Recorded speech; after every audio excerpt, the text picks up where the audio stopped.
Primeiramente, a gente estava afastado da política realmente, nós não tínhamos intenção de retornar ao meio diretamente, porém o Dr. Silvio mais uma vez nos solicitou, mostrou a argumentação dele, mostrou que a nossa região necessita de um representante federal, porque é através da representação federal que vem o desenvolvimento através de emendas, através de projetos, e aonde o governo do estado pode fazer a aplicação desses recursos.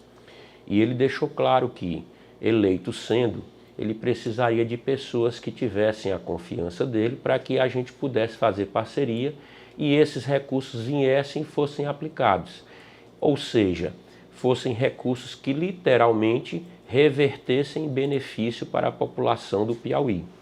Essa andança nossa dentro do estado, a gente obviamente sabe que por ter lançado um nome já tardiamente, ela tem também os prós, mas muito mais contras, porque você já tem pessoas com compromisso, obviamente que pessoas que tenderiam a votar na sua pessoa, chefes políticos, eles têm que se definir com uma certa antecedência, mas isso não nos põe medo. Por quê, João? Nós trabalhamos diretamente com a opinião popular. O que nós queremos mostrar para a população do Piauí é que nós somos uma pessoa que queremos e realizamos. Porque você ter no papel, você ter na ideia, mas você não fazer acontecer, você não realiza nada. Então, assim, o que a gente tem que conversar hoje, e a gente está conseguindo fazer isso, principalmente através dos meios sociais, sejam eles os digitais ou sejam eles as rádios que estão à disposição para ouvir a nossa opinião e chegar ao ouvido do eleitor qual é realmente a decisão que ele deve tomar. E aí só enfatizando, quando nós tomamos a decisão, a pesquisa dentro do Piauí dizia que quase 80% do eleitorado ainda não havia decidido para deputado federal. Ou seja, você tinha uma lacuna imensa a trabalhar. Bastava com que a gente realmente dissesse e mostrasse para o eleitor que nós poderíamos ser aquela diferença, aquela pessoa na qual ele vem reclamando há tantos e tantos anos e que toda vez que passa a eleição eles às vezes até estão sem motivação para irem à urna e fazer a votação. Coisa que a gente hoje não aconselha, porque quando você, pai de família, quando você, eleitor, não vai fazer sua votação, ou você anula o seu voto, ou vota em branco, você está deixando que as outras pessoas decidam por você. E quando os outros decidem por você, meu caro eleitor, você não pode reclamar. Você deixou na mão deles aquela decisão que cabia à sua pessoa. Eu já vou completar 50 anos. E quando eu fui morar fora para estudar, porque Picos não tinha ainda uma infraestrutura de ensino superior, e eu fui obrigado para deixar a minha terra e colher um estudo de melhor qualidade. Nós tínhamos praticamente uma equiparação com as duas cidades mais perto da gente aqui, que todos nós, se não conhecemos pessoalmente, já ouvimos falar. Juazeiro do Norte, no Ceará, vizinho ao Crato, e nós tínhamos Petrolina. O engraçado é, na região do Cariri, onde fica o Cariri ali, Juazeiro do Norte e Crato, no Ceará, o Crato era a cidade pujante, o Crato era a cidade do recurso financeiro. Juazeiro, nesses 40 anos, conseguiu superar o Crato. O Crato ainda é uma boa cidade para se viver, mas não é mais a cidade polo do Cariri. O Juazeiro do Norte hoje é a cidade polo do Cariri. O aeroporto está em Juazeiro do Norte, as indústrias estão em Juazeiro do Norte, as faculdades estão em Juazeiro do Norte.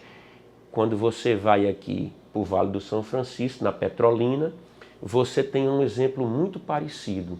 Você tinha Juazeiro da Bahia, que é uma cidade co-irmã de Petrolina, porém Juazeiro da Bahia também nesses 40 anos não conseguiu aprovar o ritmo que foi impetrado em Petrolina, com projetos, com divulgação, com eficiência e com ações. Bom, isso eu estou dando as duas opiniões de cidades próximas a 300 quilômetros daqui. Infelizmente, Picos nem tem co-irmã e nem conseguiu sair do lugar. Picos regrediu. Picos tinha a indústria Coelho, não tem mais. Picos tinha a Coca-Cola, não tem mais. Picos tinha vários segmentos de industrialização, seja ele de pequeno porte, de médio e grande, como eu falei, como a Coca-Cola, a indústria. E nós hoje não temos mais nada.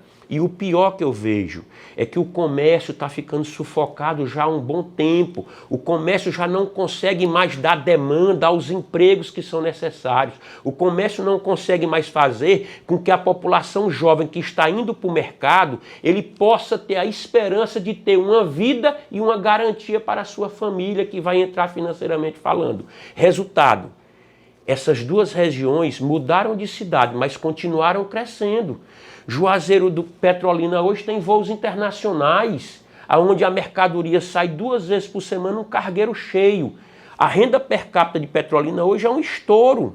Quem viaja hoje para fora do nosso estado e precisa de um avião, não vai mais nem para Teresina, corre aqui para Petrolina ou corre para Juazeiro do Norte. O que é que isso vai acontecer?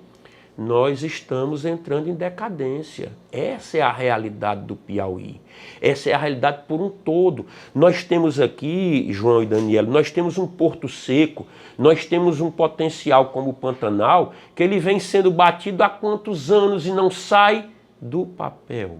Só fica se conversando. E aqueles guerreiros, aqueles lutadores que tiveram a coragem de implementar no Pantanal, que seria o nosso polo industrial, eles sofreram muito, eles vieram ter uma energia de média qualidade de 2 anos para cá. Eles nem hoje têm estradas, porque se você for lá, o asfalto só passa na lateral. As indústrias que tem lá hoje ainda implantadas ainda estão na terra de chão. Isso é um absurdo. Uma cidade como Picos, que é o 3º entroncamento do Brasil e o 2º do Nordeste. E aí eu vou passar a palavra para a Feira de Santana. Quem tiver a oportunidade de ir em Feira de Santana, ou quem foi em Feira de Santana nos últimos 6 anos, Feira de Santana hoje, para você andar que não tem conhecimento de um trânsito mais forte, Feira de Santana está cheio de viaduto, de elevado, de indústria, de comercialização. Feira de Santana hoje é uma mini capital no sertão do interior baiano. E nós ficamos para trás. Nós ficamos sem emprego. Nós ficamos sem a renda devida. Aí, muito filho, você bate muito nisso.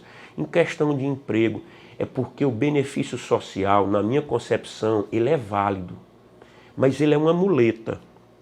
Ele é válido quando a pessoa precisa, quando a família necessita. Mas a família passar a vida toda dependendo de favores políticos não é admissível. O próprio pai de família, a própria mãe de família, ela não quer aceitar isso. Ela simplesmente é obrigada a receber porque não tem como fazer isso, não tem uma geração de emprego. Então nós temos um porto seco, que poderia ser a nossa salvação. Como poderia ser a nossa salvação, R.Sá Filho? Porto Seco hoje, se ele estivesse implantado no seu período que ele foi gestado, que seria de 15, 18 anos atrás, a nossa castanha de caju não estaria deixando royalties, nem empregos, nem gerando renda no Ceará. Não estaria fazendo o caju, o suco, a castanha e o mel. E nós não estamos falando de outras fontes de renda que poucos nós conhecemos, porque a nossa região onde nós estamos encravados, João, é uma região rica em minério, Daniela. Se vocês não sabem, essa região onde a gente está, principalmente a que pega as divisas do Ceará com Pernambuco, é uma região riquíssima em minério. É por isso que uma transnordestina dessa tem que funcionar. É por isso que o parque eólico tem que ter investimento. E aí você vê a diferença de uma coisa para outra. A transnordestina veio, gerou muito emprego momentâneo, mas foi abandonado com um prejuízo enorme para a nação brasileira. Um prejuízo enorme para o nosso bolso. Mas aí você tem a contrapartida do investimento privado. Nós temos hoje quase 1.100 torres de projeção de energia eólica que estão lançadas no platô do Araripe, pegando Caldeirão Grande, pegando Simões, Marcolândia e afins. não atrasa um pagamento, não deixa de investir R$1 e aquilo que foi projetado é realizado dentro do tempo e dentro da hora, porque teve a iniciativa privada. Então nós precisamos fazer com que essa geração de energia venha e nos beneficie. Por exemplo, sobre a energia, que agora eu lembrei de um gancho, o deputado federal é quem vota sobre os impostos.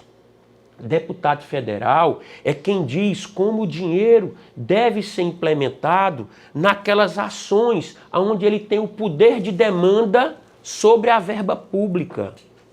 E aí, tratando da energia eólica, você, meu caro cidadão, você, eleitor piauiense, você lembra que até um tempo atrás vinha na sua conta de energia uma tal de bandeira vermelha ou bandeira amarela, aonde metia mais uns centavinhos ou uns reais dentro da sua conta e ela simplesmente ia para 20, 15, 18% a mais, com a desculpa que os reservatórios hídricos estavam baixos e por isso a demanda de energia estava superior à produção. Aí o engraçado é que na hora que começa a chover, inventam de taxar a energia eólica, porque se vocês não sabem, em janeiro vai valer imposto sobre a energia eólica.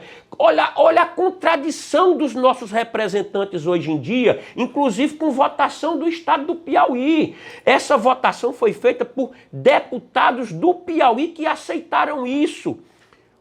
O coitado do cidadão que morre de trabalhar estava pagando uma bandeira vermelha, uma bandeira amarela, na hora que normaliza, vão e taxam a energia eólica. Mas a energia eólica pode ser nossa salvação. Por quê? Porque se ela introduz dentro do circuito energético, nós não precisamos depender tanto do circuito de hidrelétricas. E eu vou mais além. Qualquer residência hoje tem condições, dentro de uma programação via BNB Sol, de colocar uma mini usina dentro da sua residência, gerando 500 watts, 600 watts, 700 watts. O pai de família passa 24, 36 meses pagando, mas tem o benefício de 20 anos. Apesar de todos os pesares, apesar de ir contra uma máquina pública, era concorrendo com a própria máquina do governo do estado, nós ainda conseguimos naquela época ir para o segundo turno. Contra tudo e contra todos. Porque o Dr. Silvio ele é muito forte. E ele tem uma característica, ele é verdadeiro. Se ele tiver que te desagradar te dando um não, ele vai te dar um não. Não tem perigo dele não fazer isso. Porém, você tem a ciência de que quando ele te dá um sim, vai ser realizado. Porque ele não promete, ele não faz indagações daquilo que ele não pode fazer. Qual a diferença dessa agora? A diferença dessa agora é muito simples. O eleitorado do Piauí está numa outra fase. O eleitorado do Piauí hoje está se comunicando individualmente. O eleitorado do Piauí ouve o meio de transmissão, analisa a informação e vai buscar se ela é verdadeira ou não. Ele hoje tem um ponto de referência, que é a rádio, a televisão, os jornais. Mas ele também tem meios de confirmar se aquela opinião que estão passando para ele é verdadeira. Com isso, ele criou uma independência muito grande, o eleitorado do interior do estado, fez com que a agregação do grupo progressistas, porque o Dr. Silvio ele é do União Brasil, e o grupo progressista, que são as pessoas do PP, já tem uma massificação no interior do estado. Essa união fez aquele ditado, é a fome com a vontade de comer. E isso casou. O progressista precisava de uma pessoa como representante, como representatividade do bom, da mudança e do que pode ser realizado. E o Dr. Silvio, na capital, tem o nome e tem o respaldo. Então, o que é que você vê hoje no frigir dos ovos? Você hoje no interior, você vê o seguinte, na cidade do interior, quem perde, perde por pouca coisa. Quem ganha, ganha por pouca coisa. Ou seja, Teresina vai fazer o diferencial. Porque Dr. Silvio veio e deu o recado. E a população do interior entendeu isso. Ou seja, todas as projeções hoje mostram que Dr. Silvio está praticamente sentado na cadeira de governador. Isso é muito bom para o estado do Piauí, primeiro porque tem mudança. Sempre é bom ter mudança. Você não come arroz com feijão todo dia. Você tem que um dia trocar o feijão pelo ovinho frito. Você troca o arrozinho por uma batata, por uma farofa. Porque se você comer todo dia arroz com feijão, você vai enjoar. E o arroz com feijão também não tem todos os nutrientes. Você tem que comer a mandioca, você tem que comer o ovo, você tem que comer uma sardinha, um peixe, um pedaço de carne para complementar. Dr. Silva é esse complemento. Ele vem para mudar. Ele vem para fazer com que o Piauí experimente o que foi feito em Teresina. Teresina era, até ultimamente, uma das melhores capitais que nós tínhamos em desenvolvimento, em urbanização e em assistência à população. A população era tão assistida em Teresina que parte do Maranhão vem despejar em Teresina para poder ser atendido, seja no que for. Mais uma vez eu agradeço a todos vocês, mas é sempre bom a gente poder mostrar à população o que é que a gente pensa, o que é que a gente vê e trazer o que é bom e o que é novidade que está do lado de fora. Às vezes eu me empolgo bastante, mas é de minha natureza defender aquilo que eu acredito. Quando eu acredito numa coisa, eu defendo. Não tem perigo de não defender. Agora, cabe a quem não concorda comigo me convencer do contrário ou eu convencê-lo do que eu penso. Então, assim, mais uma vez eu agradeço a todos.